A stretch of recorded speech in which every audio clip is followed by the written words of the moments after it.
Hello! Les balades d'Isa, ce sont des coups de cœur, des océans de curiosité pour des personnes comme les autres, c'est-à-dire comme vous, avec une richesse de cœur peu dévoilée et une panoplie de talents. Ce podcast est le premier d'une rencontre à écouter en plusieurs parties. Vous êtes avec la chorégraphe et claquettiste Soraya Benak de Bordeaux. Ambiance Tap Dance. La dernière création de Soraya Benak s'appelle Tap Spirit. Bonjour Soraya Benak. Bonjour Isabelle Wagner. C'est toujours un plaisir de se retrouver pour papoter autour des claquettes. Alors on va parler des claquettes irlandaises. Je sais que c'est pas trop ton affinité finalement, la claquette irlandaise, mais il faut quand même qu'on en parle parce que ça fait partie de l'histoire des claquettes. Alors déjà la différence avec le tap dance pour les claquettes irlandaises. Déjà la différence c'est que les claquettes irlandaises c'est un folklore. Premièrement, et après la différence technique aussi, c'est pas une danse qui se pratique de la même façon, même au niveau de la technicité du pied, de la gestuelle. J'imagine que vous avez déjà vu des danseurs de claquettes irlandaises. Ils sont très droits, très raides et c'est très très sauté, très enlevé, avec une technicité très très rapide au niveau du pied, principalement. Ce qu'on appelle la pointe, c'est la partie de devant, pas la pointe du pied en lui-même, mais la pointe de la chaussure. Dans les claquettes américaines, ils utilisent toute la partie du pied et les deux parties du fer et toute la partie du pied, tandis qu'en claquette irlandaise, ils vont aller utiliser que la partie de devant et rarement les talons, beaucoup moins. C'est un peu plus subsidiaire. Et nous, en claquette américaine, on a du fer métallique et en claquette irlandaise, ils ont des plaques de résine. Donc ça, c'est pour l'info technique, on va dire. Après, au niveau mouvement, dans les claquettes irlandaises, ils sont plutôt droits, en ligne effectivement. Et c'est du folklore, donc ça veut dire qu'ils ont des codes qui sont donnés et ils les appliquent, comme en danse classique. Je me fais un petit parallèle avec la danse classique.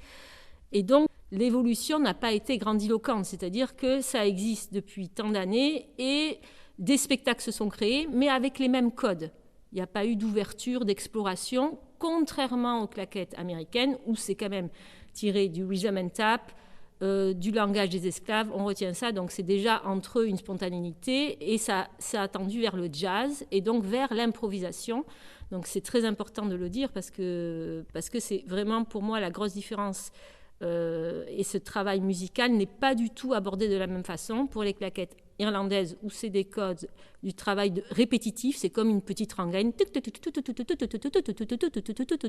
tandis qu'en claquette américaine, on va aller explorer la rythmicité. On va associer un mouvement à un autre, un rythme à un autre, et on le fait grandir. Et on va aller aussi visiter plein d'univers musicaux différents. En claquette irlandaise, c'est plutôt rare. Il reste quand même avec de la musique irlandaise. Donc vraiment, c'est axé sur du code, tandis que les claquettes américaines, c'est axé sur l'ouverture, la liberté, l'improvisation. Et voilà pour les différences entre les deux.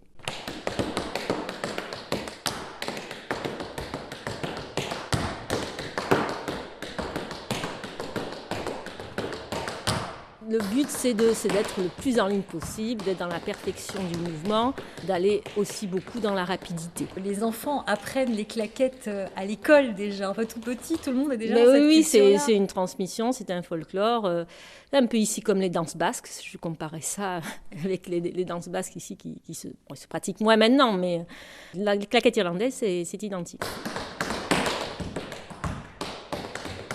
On t'a demandé de créer un spectacle autour des claquettes irlandaises pour la Saint-Patrick. Exactement. C'est M. Antoine Lamarche, directeur culturel à Villeneuve-d'Ornon, qui m'a fait une demande de création d'un spectacle pour monter dans le cadre de la Saint-Patrick. Et moi, je revenais un petit peu avec des pincettes en lui disant que c'était pas ma spécialité et que je voulais pas vendre quelque chose que je ne savais pas faire. Et puis, il avait entièrement confiance en ma façon de fonctionner avec l'art et la création. Donc, j'ai accepté et on a monté ce projet. On est 6 sur ce projet qu'on n'a pas pu encore jouer puisqu'il y a eu le confinement l'an dernier. C'était pour le premier confinement, mais c'est prévu pour l'an prochain. C'est encore reporté pour 2022.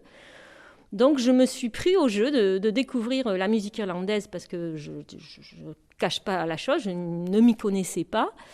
Et pour pouvoir faire les choses, il faut quand même aller investiguer. Donc, j'ai commencé à aller écouter des musiques irlandaises, commencer à regarder leurs techniques de pied pour m'inspirer, mais pas faire la même chose, puisque je ne suis pas danseuse de claquettes irlandaises. Et puis voilà, et c'était parti. On a commencé à monter ce projet et on a pris beaucoup de plaisir à le faire, comme quoi. Entre 1845 et 1848, les Irlandais ont quitté leur terre pour trouver refuge ailleurs. C'était la grande famine. Et beaucoup sont partis, ont traversé l'océan Atlantique. Certains se sont retrouvés à New York. Alors, ce n'était pas franchement la grosse population de l'Irlande, mais ils sont quand même allés jusqu'à New York. New York où toi, tu as vécu. Oui, tout à fait.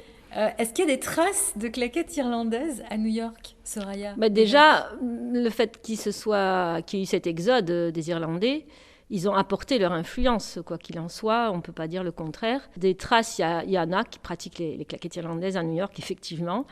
Après, je ne peux pas dire que j'en connais beaucoup. J'en connaissais 2 quand j'habitais à New York, qui pratiquaient les claquettes irlandaises. Il y a eu effectivement, il y a eu quelques échanges avec 2 des danseurs. À l'époque. Ça me revient. Et donc c'était intéressant de voir cette battle. C'est comme en hip-hop, hein, vous connaissez le principe, tu connais le principe des battles, question-réponse. Celui qui va sortir la meilleure question, c'est qui va renchérir avec la meilleure réponse, entre guillemets. Et c'est toujours bienveillant, hein, c'est pas de la compétition. Et c'était un peu pareil, comme il y a dans les spectacles que la plupart des gens connaissent, qui sont Riverdance, Lord of the Dance. Il y en a plusieurs comme ça qui tournent dans le monde. Il y a un moment donné dans ces spectacles, et c'est assez intéressant, comme la mixité, hein, ces échanges entre claquettes irlandaises et claquettes américaines. Voilà. Dans ton spectacle, celui qui va être présenté bientôt au mois d'avril au Cuvier de Feydeau, Arctique près Bordeaux, il y a un petit clin d'œil aux claquettes irlandaises. Il y a effectivement, vous voyez, donc rien n'est pour rien, hein. Il y a effectivement un petit clin d'œil aux claquettes irlandaises. On a choisi un morceau d'inspiration jazz avec de la musique irlandaise. Donc c'est un mix des 2. Et nous avons créé une pièce chorégraphique autour de ce morceau. On a hâte, hein, vraiment. Nous aussi, on a hâte. On est sur les starting blocks là, pour aller présenter cette première de Tap Spirit. Alors, Tap Spirit, plusieurs musiques représentées dans ce spectacle. Et les claquettes, on peut en retrouver aussi dans plusieurs courants musicaux. Par exemple, si on regarde Michael Jackson. Tout à fait. Lui, c'était un très, très, très grand claquettiste. De toute façon, c'était un très grand artiste, très grand danseur, très grand chanteur. Enfin, tout très grand.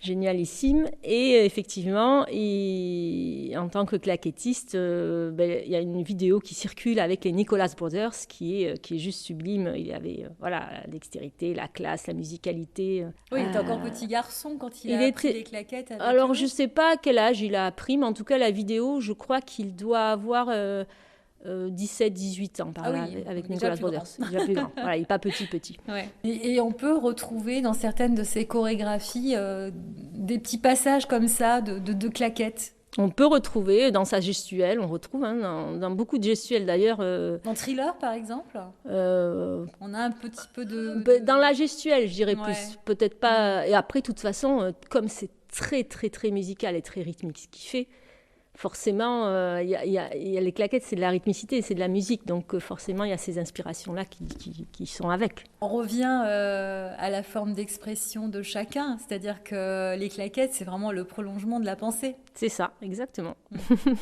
Mais au lieu de passer par la tête, ça passe par les pieds.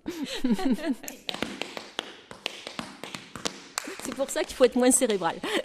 C'est ça. Alors, il y a des belles rencontres aussi autour des claquettes, Soraya. De très belles rencontres qui donnent une impulsion pour le spectacle à venir. Des rencontres qui t'ont nourri pour être celle que tu es aujourd'hui. Des rencontres nombreuses. Ça a jonché tout au long de ma petite enfance jusqu'à aujourd'hui. Avec de grands claquettistes. J'ai eu la chance de rencontrer de très très grands claquettistes. Et puis de grands musiciens, Vraiment, je m'estime très privilégiée d'avoir vécu ces moments-là, parce que c'est des belles rencontres humaines et artistiques. Ça allie vraiment les 2. Pouvoir rencontrer à la fois une personnalité et une âme. Et pour moi, je fais vraiment le distinguo.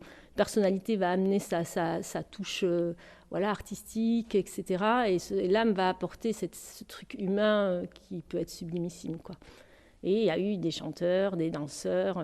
Si on me demandait quelle est la rencontre ou une des rencontres qui m'a beaucoup marquée... Eh bien oui, justement, j'allais te demander, et à New York particulièrement, puisqu'on parlait de New York avec les Irlandais et avec ton passage là-bas. Ce qui est étonnant, c'est que quand j'habitais à New York dans les années 90, c'était un petit peu comme on peut s'imaginer le Harlem Renaissance. C'est-à-dire quand il y a tous ces nouveaux courants qui arrivent et qui affluent, et la créativité un peu partout, avec plein d'univers différents qui se rencontrent, notamment le jazz en prédominant. C'est ce je vivais tous les jours. Mais avant d'aller vivre à New York, j'ai passé des vacances de nombreuses fois. Et une année, il se trouve que je me suis retrouvée chez une des chanteuses qui chantait dans un show qui s'appelait Black and Blue. Et elle s'appelle Melba Joyce. Et j'étais avec ma maman, on était là. Elle dit, bon, on va faire une petite fête, ça va être chouette chez moi, une fête privée avec plein d'artistes, danseurs, machin. Bon, l'ambiance de la soirée, vous vous doutez, sublime. Et à un moment donné, moi, j'étais dans mon rêve, rêve réalité. Hop, j'étais sur le canapé et je regardais le pianiste qui était en face de moi, j'étais à l'écoute de ce qui était en train de se jouer, et j'entends une voix. Et là, je comprends que c'est une dame qui avait déjà une aura incroyable que je ressentais, qui chante. Et là, je découvre que cette femme était Abbey Lincoln, qui est une féministe, une jazzman extraordinaire. Et là, elle m'a beaucoup, beaucoup touchée, de par sa musicalité que je découvrais, parce que elle a un chant, une diction très particulière, elle a des textes sublimissimes, donc c'est vraiment personnel quand elle chante, je dirais, sa façon de chanter. Et à la fois, il y a ça qui m'a touchée et son regard. Elle avait un regard qui apportait cette bienveillance qui est pour moi la plus belle bienveillance du monde, quoi. C'était un truc, tous les tabous sont tombés, pouf, elle te regarde et elle te donne ça, quoi. Et c'est beau, quoi. La chaleur humaine. La chaleur humaine, et avec toute son histoire, qui est lourde à l'époque, l'histoire des Noirs, d'être femme, noire qui chante, enfin, toutes ces problématiques qui se posaient aux États-Unis. Et ça, c'est une des rencontres qui m'a beaucoup marquée. Donc, cette chanteuse s'appelle Abbey Lincoln. Pour ceux qui ne la connaissent pas, je vous conseille d'aller découvrir son univers qui est magnifique. Voilà, c'est facile, avec mon ami Google. Voilà. Bon, qui est décédé aujourd'hui. Oui, tout à fait. En 2010 à Manhattan. Tu es très branché aussi sur le ressenti, sur ce qui est peut-être pas forcément visible à l'œil nu, ce qui est palpable aussi quand on parle un petit peu de vibration, tout à fait. Voilà, de ressenti. C'est vrai. Ce qui guide ma réflexion, c'est mon ressenti. Et c'est pas l'inverse, c'est pas ma réflexion qui va guider mon ressenti. Ça va me donner cette interrogation sur cette chorégraphie, ou sur là, ou quand je vais voir une danseuse faire ce mouvement, son ressenti va m'inspirer un ressenti, et je vais essayer de traduire une composition chorégraphique avec ce que j'aurais vu et ressenti. Des belles rencontres comme ça, tu en as eu quelques-unes dans ta vie. Oui, beaucoup. Mais aussi fortes que celle-ci. Aussi forte que celle-ci, je dirais qu'il y a eu Sylvie Joly aussi. Ah, oui. Sylvie Joly. Le hasard de la vie encore, grâce aux frères Fuenquinos, Stéphane et David, qui ont monté leur premier court-métrage qui s'appelle Histoire de pied, dans lequel j'ai joué, j'ai dansé principalement, toute petite réplique. Mais la réplique était pour Sylvie Joly quand même, donc c'était pas rien. Et on a passé quelques jours ensemble et ça a été vraiment une très très belle rencontre. Vraiment une très belle rencontre humaine, et on sentait ce soutien, cette bienveillance que j'affectionne particulièrement quand je rencontre des gens. Est-ce qu'elle t'a fait rire ? Ça oui, elle était très très drôle. Oui. Ça, il n'y a pas de souci. Hors caméra Hors caméra, oui, très très drôle. Ouais. Il y a des images qui te reviennent là ? Il y en a deux. Il y a une pendant le tournage, parce que je m'appelais Fabienne, alors on a retourné la scène de 3 fois. Parce que j'arrivais pas à dire très rapidement la réplique, il fallait que j'étais la vendeuse de chaussures en fait. Ah. Et elle, c'était ma patronne.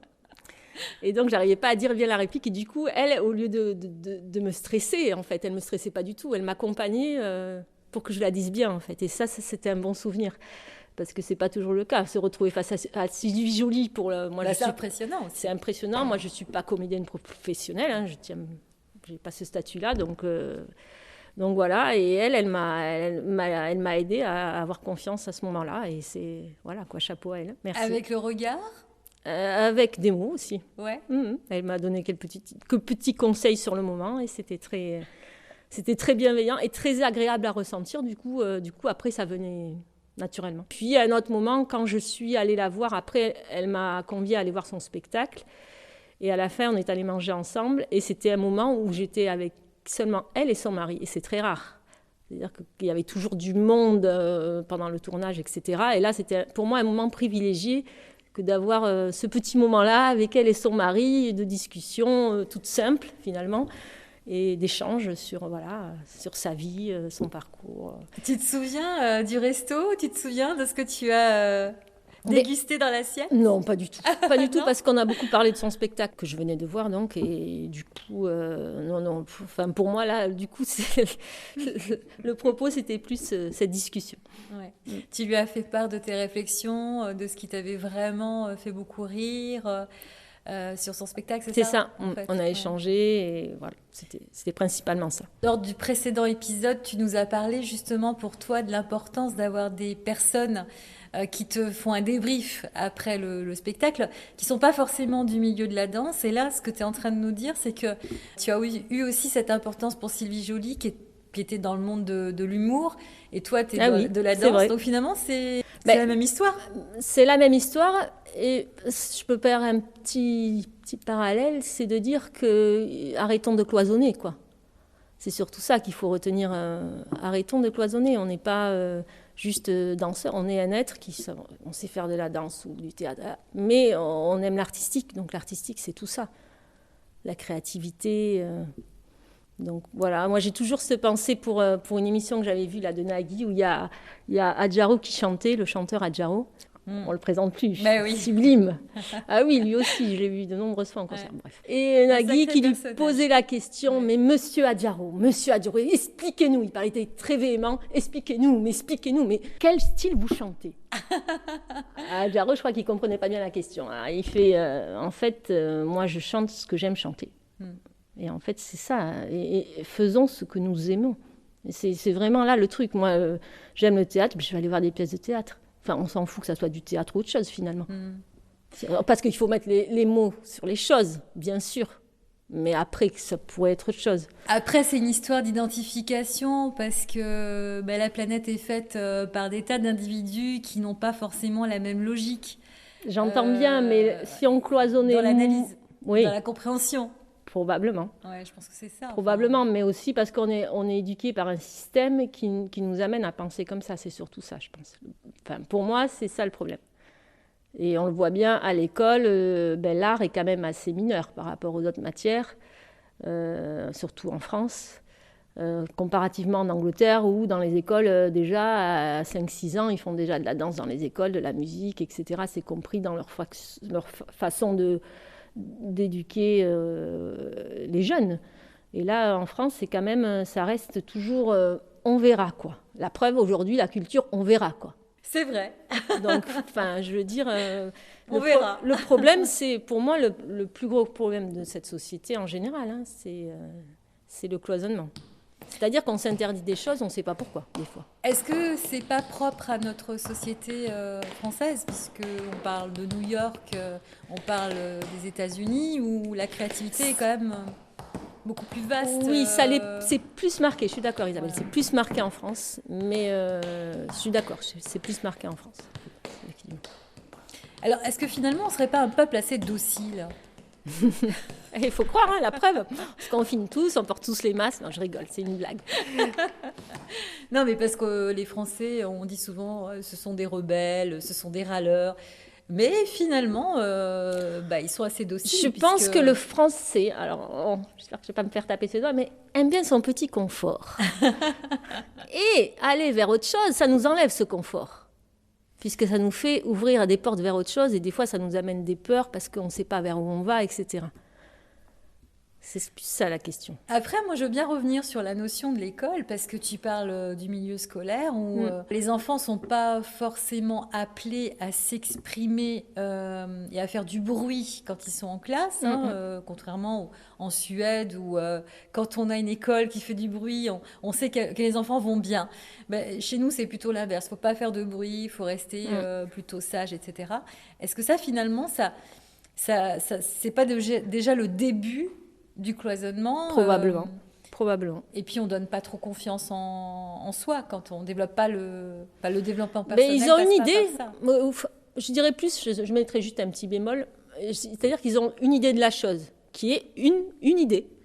Mais il n'y a pas que cette idée-là. Je pense qu'il faudrait ouvrir à d'autres idées. C'est-à-dire ils ont une idée qu'il faut fonctionner comme ça pour les... c'est qui alors l'éducation nationale, voilà, le système, ce qu'ils veulent mettre en place pour les jeunes dans les écoles. J'entends bien, c'est très bien, ils font de très bonnes choses aussi, mais ça dirige que vers une idée. Je pense qu'en fait, on ne met pas assez de propositions ouvertes. C'est un peu unilatéral.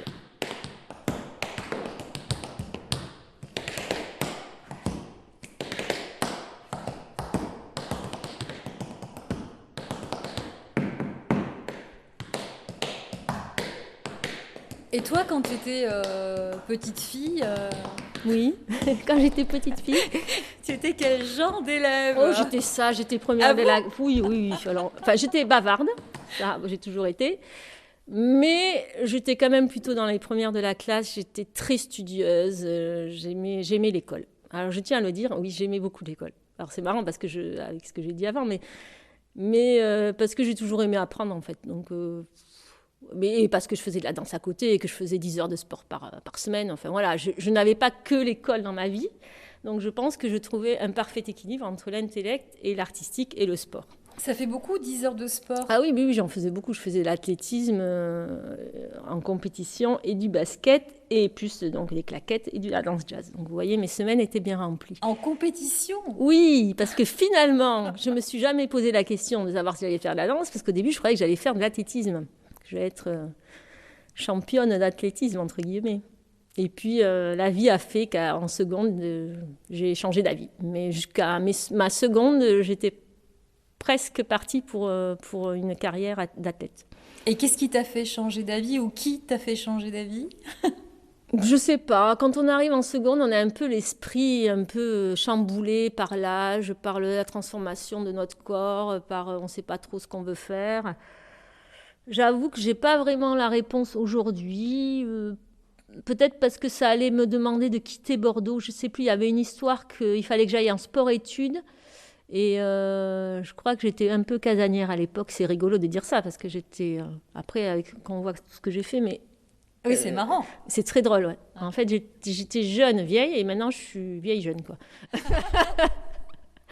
Donc voilà, j'ai pas vraiment la réponse, sauf de me dire que peut-être c'était parce qu'il me semble qu'il y avait cette histoire qu'il fallait que je change d'établissement et que j'étais plus sur Bordeaux et que ça allait me mettre en sport-études et tout ça, en dehors de mon contexte habituel, j'allais plus avoir la danse et tout ça, et plus mes amis, et puis la balance s'est modifiée. L'amitié, c'est important pour toi? Ah oui, c'est primordial. Plus que l'amour? Oui.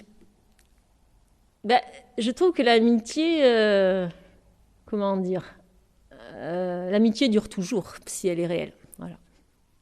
Et avoir une amitié qui dure toujours, ça demande du travail. C'est pas juste, ouais, on est amis, c'est cool. Et pourtant, on peut très bien ne pas parler à un ami ou une amie pendant des années. On retrouve la personne et c'est à l'identique parce que c'est comme ça. C'est ton amie de cœur, elle est là, elle est en toi, tu es en elle. Enfin, il y a quelque chose comme ça, une connexion inexplicable. Donc j'en déduis qu'en amour, tu n'as pas eu une relation qui dure depuis tes 13 ans. Non.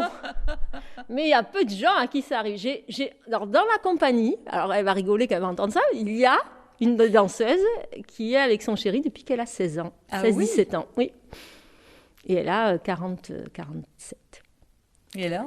Et puis ils sont très heureux ensemble. Donc vous voyez, ça existe encore, mais c'est quand même denrée rare, on dira. C'est quelque chose que tu aurais aimé vivre? Alors, je ne me suis jamais posé la question. Eh bien, je te la pose. Eh bien, je ne sais pas. Je ne sais pas parce que ça veut dire que je n'aurais pas eu la vie que j'ai eue. Donc, je dirais non, en fait. Parce que j'aime ma vie, quand même. Tu penses que l'amour, ça peut être un frein? Non, je veux dire par là que je n'aurais pas eu cette vie-là parce que j'ai beaucoup, beaucoup, beaucoup voyagé. Et que forcément, quand on est avec quelqu'un, ça demande quand même certaines concessions par rapport à ça. Ou trouver la personne qui accepte que tu partes comme ça ou que tu partes avec la personne. Enfin, ça demanderait un ajustement différent. Donc, j'aurais forcément pas vécu les mêmes choses, c'est évident. Tu peux pas être avec quelqu'un et vivre cette liberté que j'ai vécue. Voilà, c'est le côté chouette du décor. Après, évidemment, être avec quelqu'un, c'est toujours bien. Mais Après, il faut trouver la personne avec qui ça match, et voilà, ça n'a pas été le cas. Tu as certainement un goût d'indépendance très prononcé. Oula. Le mot est faible. Non, je suis pour la liberté. Alors bon, la liberté, on peut dire qu'est-ce que ça veut dire, puisqu'on est dans une société, on nous demande de porter le masque, liberté, etc. Hein. Mais la liberté, c'est l'intérieur. C'est pas l'extérieur pour moi. C'est-à-dire, c'est ce qu'on vit à l'intérieur. Si on est libre, on libère beaucoup de choses déjà. Donc voilà, mon cheminement de vie, il est plus sur ça. Et tous ces voyages m'ont appris à comprendre cette liberté. Ils m'ont pas amené une liberté, ils m'ont appris à comprendre. C'est différent. Parce que je ne suis pas partie pour fuir, en fait. Je suis partie pour découvrir. Il y en a qui partent pour fuir quelque chose ou pour se dire, bon, mais j'en ai marre, je vais aller là. Moi, ce n'était pas du tout dans ce but-là. Quand j'ai beaucoup voyagé, c'est parce que j'ai un but d'aller découvrir ça. Et ça me nourrit pour ça, etc. La liberté, c'est la liberté d'esprit aussi. C'est la liberté d'esprit, oui. Tout à fait. Et Carpe diem, comme on dit dans le Cercle des poètes disparus, ben voilà un film, on peut le dire, qui m'a fait pleurer et qui me refait pleurer et qui me refera pleurer toute ma vie, je pense. C'est sublimissime, quoi. Ça résume tout. Ce film, pour moi, il résume tout, la vie. Parce qu'à la fois, il y a le côté magique et extraordinaire, la liberté, et il y a ce jeune qui se suicide et qui découvre qu'en fait, il ne peut pas être libre. Et il y a cette dualité qui est notre propre dualité. Et qu'on la vit chacun avec son être, son histoire, etc. Et on la vit plus ou moins bien. Il y en a qui ne vivent pas bien, cette dualité. Il y en a qui arrivent à vivre avec et qui comprennent où sont tous les enjeux de cette liberté. Mais c'est un vaste sujet philosophique sur lequel on pourra discuter un jour.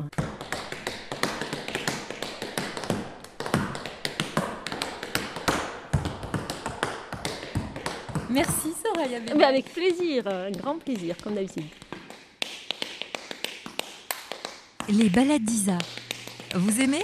Partagez, abonnez-vous et à bientôt pour le prochain podcast.